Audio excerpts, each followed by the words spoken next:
Кара суу базарында сушилка издеп жүргөндөр үчүн аз кыш келип баарыңар эле эшикке кир жайбай, кир жайсыңар да кургабай, үйдө печканы жаккан үйгө сушилка алып кирип, кирлерди жайып калсаңар керек. Сушилкасы жоктор алам деп жүргөндөр барбы?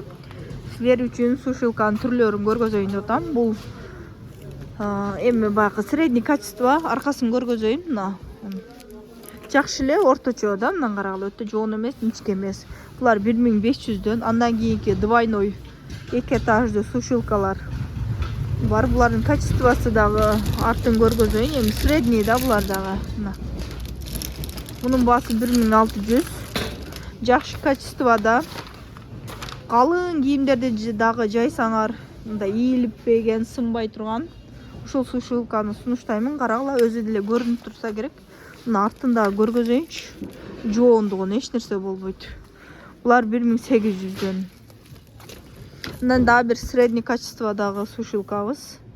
Размери дагы кичинерак, чакан, тыпыйган. Булардын баасы 1500дөн. Мына арты средний. Өтө эле ничке эмес, мына эмне деп коет, зымдары. Заказ берсеңер Кыргызстандын бардык региондоруна доставка кылып жөнөтөбүз. Андан кийин мындай вешалка издеп жүргөндөр барбы? Буларыңар канча? Булар 1000 сомдон башталып, булар деле размерине карап 1,5-2 миң болуп кете берет. Качествосуна карап да булар делечи.